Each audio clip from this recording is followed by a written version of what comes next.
Hi, I'm Pete Myers, Board Chair and Chief Scientist of Environmental Health Sciences. EHS is a science-based nonprofit that spotlights the latest thinking on how environmental factors affect human health and wildlife and what that means for our future. So, what a great question. Are plastics a threat to national security? Well, if you haven't been paying attention to recent scientific publications about plastics and news, the answer will surprise you. Yes, plastics are a threat to national security. It has to do with chemicals, obesogens in plastic that are tied to obesity. Recruitment to U.S. Armed Services is increasingly difficult because more and more applicants are rejected because they're obese. The Army has started pre-recruitment camps for potential recruits to lose weight. And if they do, they can then reapply for admission. Even with that program, the Army is far below reaching its target number of recruits. Too few soldiers undermines national security. But how does that relate to plastic? First, rates of obesity in the US have skyrocketed. Even among infants and toddlers, obesity rates have dramatically increased. This defies the classic explanation for obesity, in which too much food and too little exercise makes you fat. Many infants are on a course for significant obesity long before it can be blamed on those factors. Strong evidence now implicates a subset of endocrine disrupting chemicals called obesogens that can contribute to obesity. These are common in plastics. Multiple mechanisms lie behind those effects, and here are just two. First, obesogens can mess with the hormones that control how hungry you are, leading to overeating and getting fat. Obesogens can alter how stem cells develop, causing stem cells that would have become bone cells instead to become fat cells. And physicians have long known that the more fat cells you have, the greater your risk for obesity. And in fact, in animal experiments, this mechanism can cause morbid obesity. Exposure to obesogens is virtually ubiquitous. Here are three examples of many. Bisphenol A, BPA, it's the basic building block of polycarbonate plastic, and it's included in many other plastic formulations, and it is an obesogen.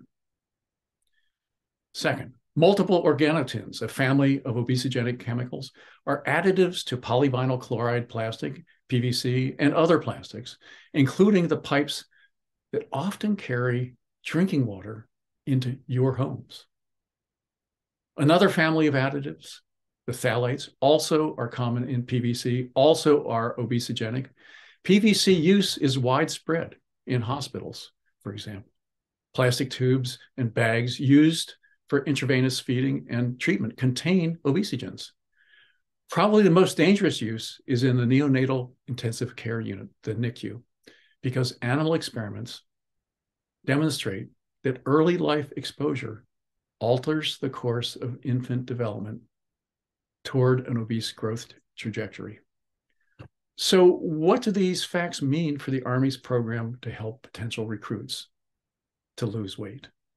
First, those programs are good things, but they are not sufficient. The Army should actively embrace efforts to reduce obesogen exposures to recruits. This would require cleaning up their food of obesogens. One important step would be to reduce the use of plastic packaging around food. You won't be able to eliminate all plastic packaging, but you can avoid a lot of it. Meat and cheese wrapped in plastic is especially problematic because the fat in those foods increases the transfer of obesogenic chemicals from the plastic into the food. But the growth path that leads to obesity often begins much earlier in life, and is then that interventions to prevent obesity are most likely to be effective, including during fetal growth. So there is some good news here. More and more new recruits are the children of military professionals. Nearly 30% of their parents were in the military. A striking statistic in a nation where less than 1% of the population serves in the military. This means that military and political leaders can help multiple generations of military families avoid obesity and the comorbidities that often accompany it by taking steps to reduce their families' exposures to obesogens, especially pregnant moms. The first step is to ensure that food and drinking water on military bases and available to families via commissaries are clean of obesogens. Work outward from there.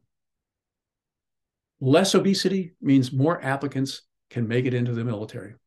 Less exposure to obesogens should be part of the plan to lowering obesity rates in military recruits. Less plastic contributes to a healthier diet free of obesogens. And that can enhance our national security.